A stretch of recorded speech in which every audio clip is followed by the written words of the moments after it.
I know there's a lot of people from the community that actually would like to address this on this item, so we can get an opportunity for people to actually come forward. That'd be great. If you'd like to come forward, please, this is your opportunity. Please do step forward, and maybe to save time, if people could line up, that'd be wonderful. Thank you very much. Thank you. Morning, welcome. Hi, my name is Debbie Hale, and I'm the Executive Director of the Transportation Agency for Monterey County. And I'm here just to show partnership with CalTrans Division of Rail between the two major Monterey Bay counties. Just to remind you, the Transportation Agency for Monterey County is working on 3 different kinds of rail service. We're closest with the regional rail service extending down from San Jose to Salinas, and as Mr. Rios mentioned, it will stop in Pajaro, so we're very excited about that, and I'm so thrilled to see it in 2022 in the statewide rail plan in the near-term scenario. The third service that we're looking at is intercity rail service between San Jose and Southern California. And there are actually 4 different stops in Monterey County, Pajaro, Salinas, Soledad, and King City. So that we're very encouraged with the more medium long-term nature of that in the rail plan. And then we our plan for the Monterey branch line, which our agency owns. Monterey branch line goes between, we own the part between Seaside and Pajaro, and I'm sorry, and Castroville. Then UP owns between Castroville and Pajaro, and then you all own your rail line between Watsonville and Davenport. So we would love to see our plan calls for light rail service up to Castroville, and while we're looking at bus precursor service, we hope to bring in rail service as we saw in the Smart Corridor, and would love to see you join us so that I can actually go down to Monterey from Santa Cruz on the weekend, because right now it's just impossible. So I do want to say, there's 4 things that really liked about the rail plan. First of all is that they have the extension down to Salinas in the near term. We're so thrilled with that, and integrating with existing service. The second thing is the modernization. As someone who rides the trains a lot, I cannot believe that the Coast Starlight actually has someone escorting you to a seat, that you don't have a pre-assigned seat, and it's not integrated purchasing. I can't just buy a seat. Integration with the existing network is very important. It's so balkanized in Northern California. It's very hard. So I appreciate that you're looking at that too. But the key issue is capitalization or funding. SB1 is so important. We are definitely planning to apply for the Transit Intercity Commuter Rail Capital Program to fund our service to Salinas. It'll be critical for building the layover facility, it'll be critical for building the station in Pajaro, critical for building the station in Castroville, as well as operating money that'll come from the state rail plan. And so really want to encourage you all to get out there and support it, the SB1, and let's move forward.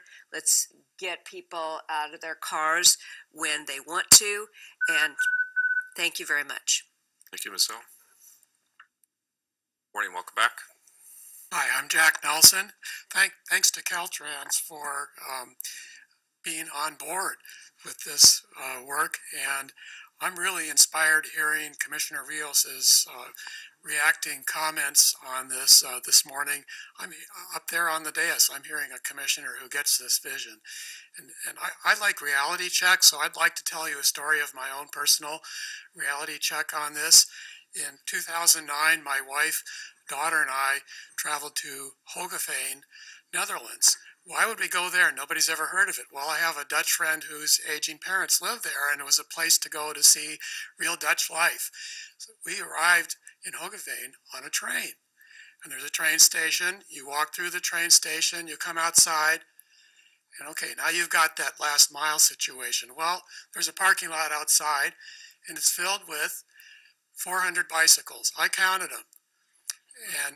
And this is a city. Hogeveen is the size of Santa Cruz. It's about 50,000 in population, and it supports this. Out past the bike parking lot, which is very compact. It doesn't take a lot of land because bikes, boy, you can load a lot of bikes in a small space. There's a little vestigial car parking lot, and then there's a granny pull-through drop-off lane out in front of the station. And so we go visit Rolf's parents, and his mom, Teeny, she's approaching 80. She's still riding her bike. She's got couple of baskets, loads her groceries in there, goes to the train station or whatever. And, you know, she tells me about riding her bike. It is good for the health. So now, just you all came down, if you live in Santa Cruz, probably came down Highway 1 and saw the greenhouse gas nightmare and the congestion and the waste of time. What if leaving here today, you could take a body refreshing walk a few blocks over here to the train station and get on board a modern, lightweight, electrified public transit vehicle with other people. It's low energy demand per passenger compared to the car by far, and then you enjoy. You get out your notes, your laptop, your book, you sleep, you look out the window, and when you arrive in your destination at your station, I don't know what do you need. Maybe you get on your bike, your electric bike, to get to where you're going to finish off your travel, and you've helped save the planet, and you've enjoyed your ride, and let's do it. Thank you, Mr. Nelson. Is there anybody else that'd like to address us? Morning, welcome. Chair, Commissioners, I'm Bruce Sawhill. I'm on the board of Friends of the Rail and Trail. So the State Rail Plan, which we had so nicely introduced here, is a big and bold step towards envisioning a sustainable future, not just environmentally, but financially. The costs of doing more of what we've been doing are becoming exorbitant. Jack Nelson had a nice demonstration of how underwater we might be. We have been building an unaffordable lifestyle for almost 3 generations now, built on sprawl and profligate energy use. It's time to step back from the brink and consider a brighter and softer future. Rail is an old idea that has stuck around a long time because it is efficient and simple. Bikes are in that same category. As an example, $4 worth of electricity will get you from Paris to Marseille in air-conditioned, smooth comfort at 200 miles an hour. You could do that trip on a bike too. It would be more expensive because of all the good wine and food you need to consume on the way. I know when you read or hear about the rail plan, you think, who's going to pay for all of this? When comparing costs of rail versus highway projects, it's important to remember the BYOV factor. That means bring your own vehicle. Highway projects are BYOV projects. Rail projects are vehicles included. A car is not an instrument of great freedom if life is utterly impossible to live without one. Instead, it is a tax on existence of about $8,000 to $9,000 per year, according to the AAA.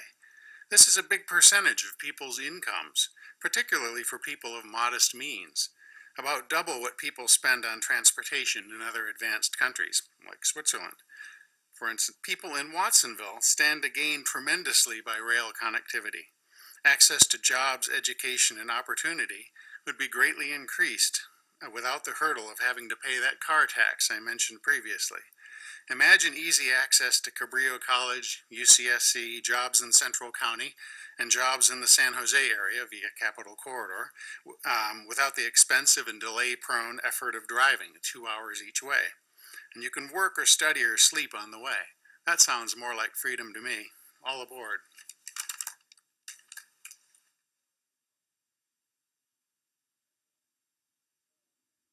Hi, I'm Cliff Walters, and I'm here today representing Roaring Camp Railroad and the Santa Cruz Big Trees and Pacific Railway.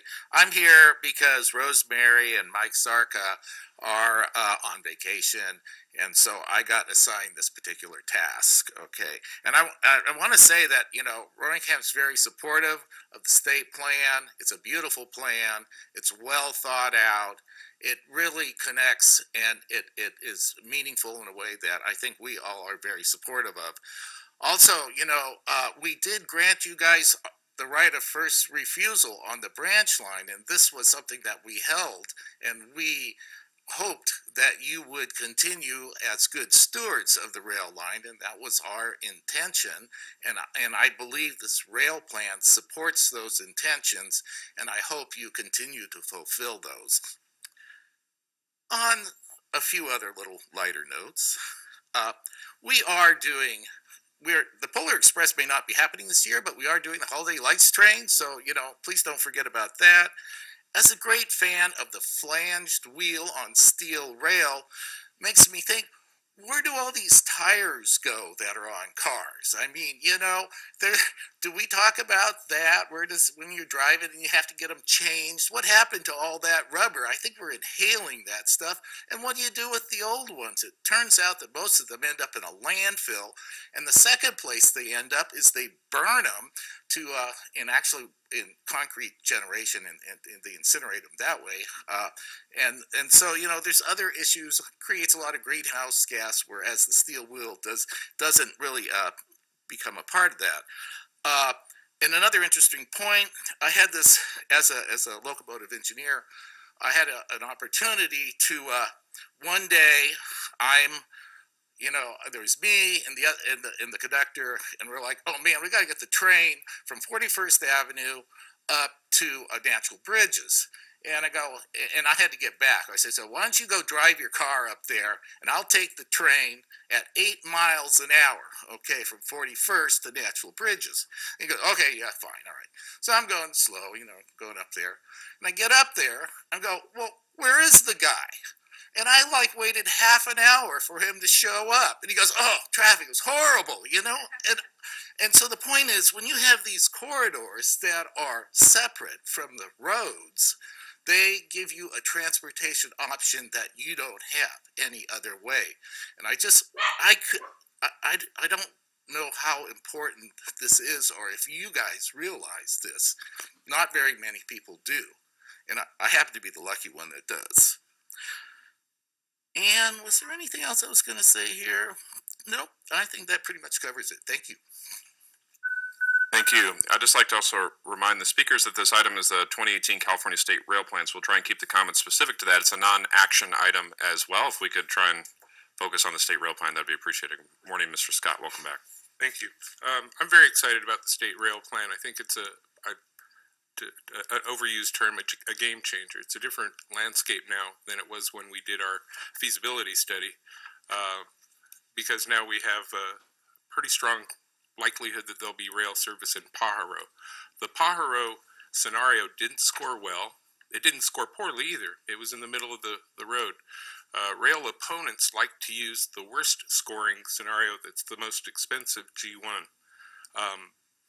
because it makes their case. The Pajaro scenario that goes from Santa Cruz to all the way to Pajaro, and the only one that does go all the way to Pajaro, was under $100 million in its capital cost, including 30% contingency and 30% soft cost. That's pretty affordable. No, sure, it might be more expensive than that in reality, but if we're to go back and look at scenarios, that might have scored a lot better, knowing that there's service coming to Pajaro. The only other thing I'd like to say is that for households that can use, for travelers, for workers, students who can use a rail system if we have it, the relief from congestion is 100%. The benefit to an individual who can take transit, instead of being stressed out in their car, instead of spending tons of money on fuel and car payments and insurance and parking and the time that they lose, they can be productive and stress-free and arrive on time. Arrival on time is a very important thing that you just can't get with, even if you triple the size of the freeway. I'm afraid you're not going to get the return on investment that you can for a system to Pajaro. Thanks. Thank you. Is there anybody else that'd like to address us? Good morning. Welcome.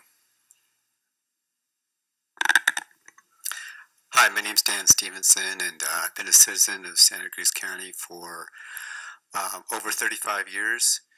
Moved here to go to UCSC from Berkeley, where I grew up. But I also work for the Santa Cruz Metro Transit District as a driver, almost 20 years now driving. And I identify as a progressive and a concerned citizen primarily, and so I'm not here to represent Metro or our union or anything like that.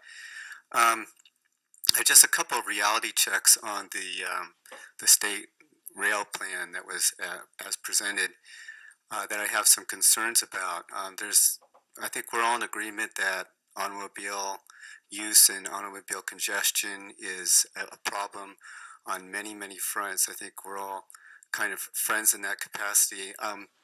There's this perception in the plan as it was presented that rail and bus are both equal partners in solving these types of problems. But I want to remind you, and some of you have served on the Metro Board and have been in local politics for a long time, that in the course of the time that Santa Cruz Metro has been around, the bus service has gotten continually cut back over time. And in the meantime, the profile of rail has increased more and more. And so my concern is that rail and bus are not equal partners in reality in local politics in this. Case in point, Measure D, we had just gone through some very difficult and painful service cuts. I know people that ride the bus that have been increasingly impacted by fare increases, particularly on paratransit services of late, to try to handle some of the problems with our financing of our local transit. The state has not been very forthcoming. The federal government has not been very forthcoming in solving some of the problems we have. I wish the CEO would be up here and be speaking more about those kinds of concerns. He certainly tells us that, and I'm sure he's going to tell us that when it comes time for us to negotiate a labor contract. Okay, so these are the realities that Santa Cruz Metro has suffered. The other concern I have about the rail, and I want to just mention the whole issue was very forthcoming when Measure D was being discussed, and we pushed and pushed and pushed with the RTC to try to get more funding for Metro so that those cuts wouldn't happen. And the RTC wanted to go ahead with a feasibility study for rail. In other words, let's study something, the possibility of it happening years down the line, rather than saving people in this community the cost of cutting back actual mass transit services today. So the other concern I have is that we're comparing a dedicated transit line in rail to things that aren't dedicated. You could dedicate a transit corridor to bus and actually have more utility for less cost. Thank you. Thank you. Is there anybody else? Good morning, Mr. Morning, Peoples. Brian Peoples, Trail Now. So I'll try to direct my conversations to the state representative and talk about some history. Our Measure D that we passed had funding of $14 million for a Monterey train station. That was removed in order to get the majority of the population to support Measure D. Measure X, the Monterey tax measure, had zero money for rail. They specifically said, we're not putting any money into rail. So I think there's a misconception that Monterey is actively working on rail when their Measure X did not pass. I will also say that the rails that go through our community goes 10 feet from homes. You're going to have a very hard time trying to put rail into our community. We're not going to allow it, and we're going to continue to battle that. Now, I want to tell a little history of Measure D. Almost a decade ago, I was at the CTC, California Transportation Town Hall, where the executive of this community guaranteed that they'd have a train. And he continues to move in that direction. He continues to believe that he wants to make sure that his guarantee that we would have a train, we had it. At that meeting, they actually said, the RTC, that we're going to have freight trains going from Davenport carrying Brussels sprouts. Brussels sprouts to Monterey. The mayor of Watsonville stood up and said that. And I was there. I was at the meeting. So we continue to see the movement of the executive director to support rail. 2 years ago, I was at the CalTrans public meeting about the upgrades that they're doing. The executive director said to me, we're doing a 30% design on our rail. Mr. because we're Peoples, doing the train. just again about the California State Rail Plan. Understand? So the focus of our community is not on rail, but this organization continues to push that. So I wanted to tell the message to the state that our community will not have a train going through our neighborhoods. Thank you. Thank you. Anybody else like to speak to the California State Rail Plan? Yes, Peter Stanger. When we were talking about when the speaker was talking about the rail plan, he was talking about the last mile coming in on a bicycle. Yeah, I rode my bike here. I don't know how many other people did. Our last mile, if you came along Salinas Road, it's 50 miles an hour and there's no bike lane. If you came along Beach Street, it's 40 miles an hour and there's no bike lane. If you came on Freedom Boulevard, it's no bike lane. So we're talking about millions and billions of dollars being spent on this plan, and we don't have the cheap stuff done, and that's just building bike lanes and safe corridors to bicycle. And one last thing for Mayor Rios. I got from San Francisco CalTrans station to Ocean and Water Street in 2 hours. Got the express train from CalTrain down to Dearden, got off the bus at Dearden, and the Highway 17 bus was there and took me in Santa Cruz. So you can do rapid transit from the city and actually get here quickly.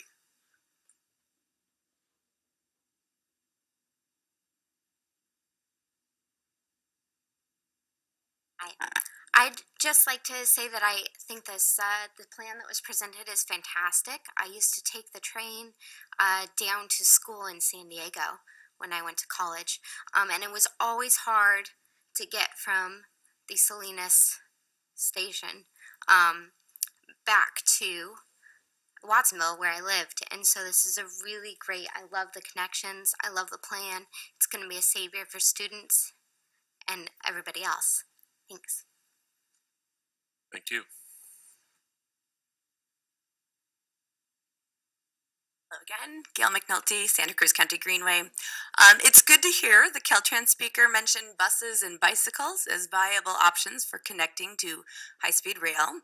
When we think about connecting to this possible future state line, please think carefully about what makes fiscal sense for our county and the future we give up if we fail to plan adequate protected bicycle and pedestrian infrastructure to encourage more and more people to commute by bicycle and e-bike. I received an email the other day from Landwatch Monterey County that described a new study from Technical University of Denmark that reports, if done right, buses can bring all the benefits of rail faster and cheaper. We're looking at some of these options in our Unified Corridor study. I mentioned earlier, I feel that it's skewed toward the train and against the buses, and I'd like to ask the RTC to give fair consideration and ask Kimley Horn to give serious credence to the bus solutions and try to combine those options.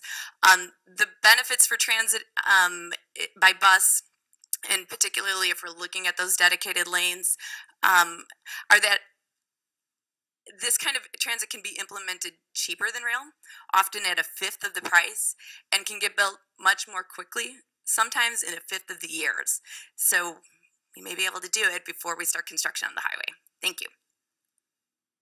Thank you. Is there anybody else who would like to address us on the California State Rail Plan? Seeing none, we'll close the item, bring it back to the commission for any additional comments before we move on. Commissioner Sheffrin. Thank you. Interestingly enough, I just got back a couple of weeks ago from traveling on Eurail in Europe and went both to the Netherlands and to Switzerland. And it was, the way it was described is very correct. I have friends in Leiden. They have big warehouses where people park their bicycles, and and my friends never owned a car. We're not Europe. It's not so simple here. It's a lot of and the Netherlands is pretty flat, As we know, Santa Cruz isn't, and I love riding my bike, but I try to stay mostly in the downtown area where I don't have to go up and down the hills. It's one of the things that really struck me in taking the train, I've driven in Europe before, is just how less stressful it is to take a train. It's not cheap. I don't know how it compares in terms of time. I took fast trains and slow trains, but it sure is nice being able to sit on the train and read and look out the window and see how beautiful it is without having to worry about maneuvering through traffic jams and or just highway traffic. So I think that's something that really struck me in terms of a very positive aspect of the rail experience. And other people have mentioned it, is beyond the potential convenience of it, it just makes the journey to work, it makes the journey to wherever you're going a much less stressful journey, particularly given how the traffic situation is in Santa Cruz along Highway 1. The second thing I want to mention is, and I think this is a very positive part of what was talked about in the presentation on the rail tran, is the importance of integrating the rail with the transit system. From my perspective, that's the only way it's really going to work in terms of encouraging a significant number of people to use it.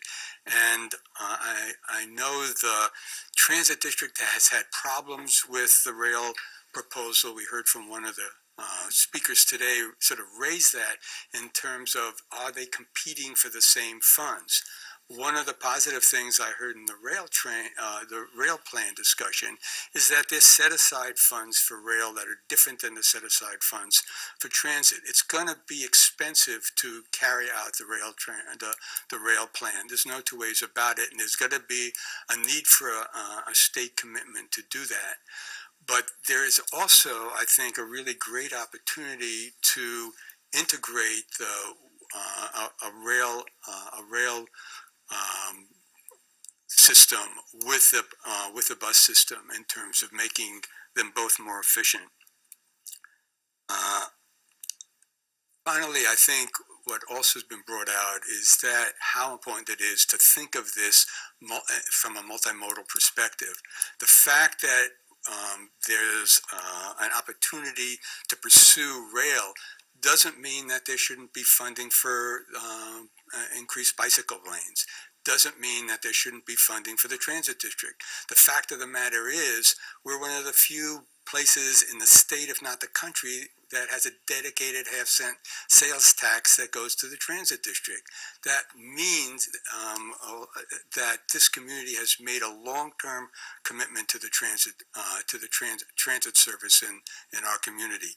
Measure D includes money for transit. It includes money for bicyclists. It's not an either-or situation. What's needed is a multimodal system, especially given the cost, the potential cost of having to widen Highway 1 in a very significant way. I think it's been realized and recognized even by this commission that that kind of a large-scale widening is not feasible. There's money in Measure D to put in a couple of auxiliary lanes. There may be money down the road to do a couple of interchanges, but Highway 1 is going to stay congested, and it's going to take a significant amount of time to get from Watsonville to Santa Cruz and from Santa Cruz to Watsonville. Having a rail option, especially if there's reasonable state funding and an integrated system with transit, is going to provide a significant number of people an alternative to having to sit in Highway 1 for a period of time. So I really appreciate the presentation on the rail, the state rail plan. I think it has moved in a really good direction in terms of focusing on regional solutions rather than simply talking about bullet trains between the major metropolitan area, although that would be, if that ever happens, that would be a positive as well. But I think we need another way of getting around that can help move people from the south part of the county to the north part of the county, and rail with a dedicated corridor seems to offer that. So those are my comments. Commissioner Chase. Thank you, Chair. I'm going to stick with the theme that's been happening here, which is I just returned from Japan, in our sister city, and while we flew into Osaka, which is a pretty big city, everywhere we went beyond that was actually a very small village or city, and they have incredibly integrated transportation. And it is exactly what was proposed here, where it's multimodal, and those things are not looked at as mutually exclusive. There are people who are getting there via bike and also into their 80s, which is amazing, and that it's something that is just accepted and allows the connectivity from very rural and very isolated areas geographically, because they're very mountainous there as well, and allows people to really connect. And I'm just really excited about this proposal and the vision of this in a regional plan and a statewide plan that connects the whole community. So thank you. Thank you, Commissioner Chase. Commissioner Caput, and then Commissioner Hagen. Just a time check reminder to the Commission. We still have a couple more items in an important closed session, so this is a non-action item. Commissioner Caput, please. You bet. I'll give you the short version real quick. We have a state priority and a state, what we were presented is to have all this wonderful passenger service connecting all the railways. What we don't have is a priority on the county's part, the RTC part, to also have passenger service from Pajaro to Santa Cruz or Davenport.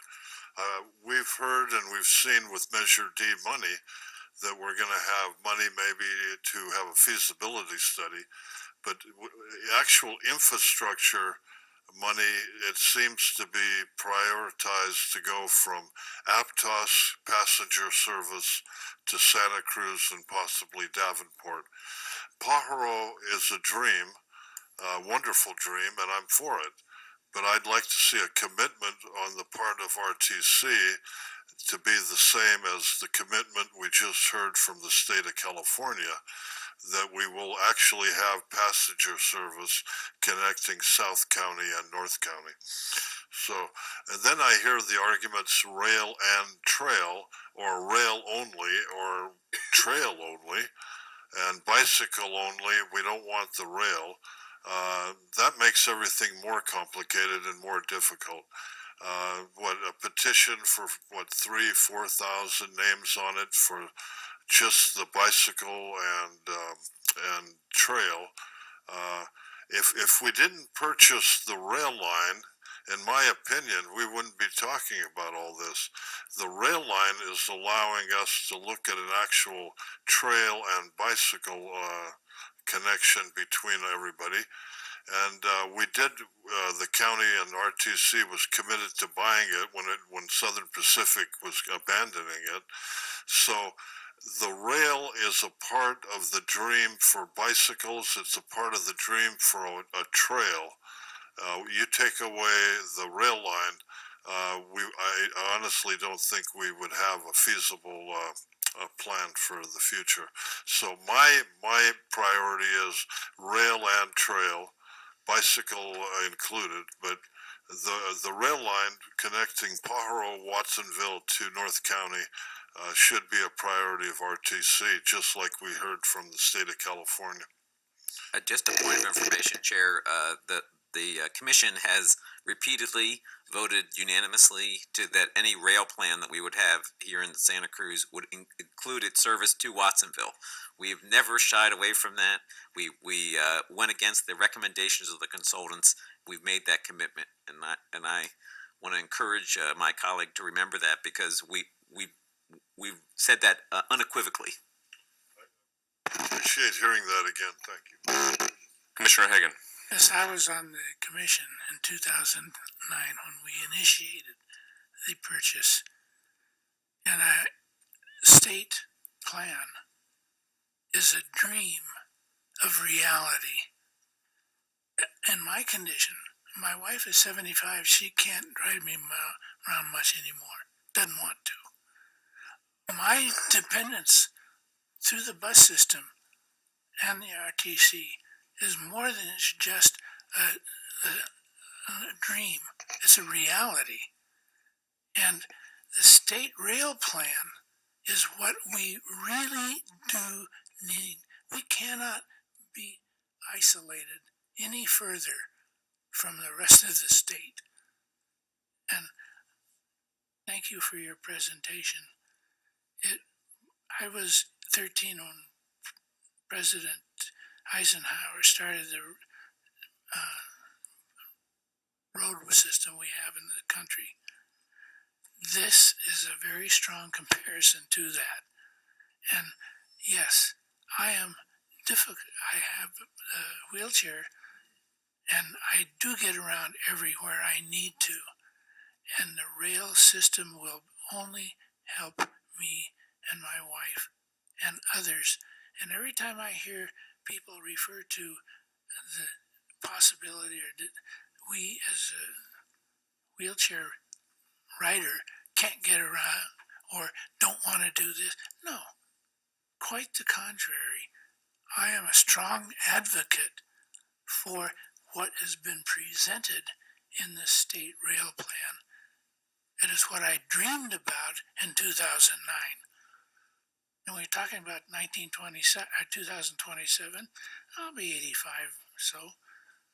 2040, I'll be 101. I still dream. I'm capable of dreaming and thinking and rationalizing. This is a possibility of reality. Thank you for your presentation. Any other commissioners? All right, well, thank you for the presentation. Again, it was a non-action item. We'll move on to an action item. I know it's exciting to everybody up there. Thank you.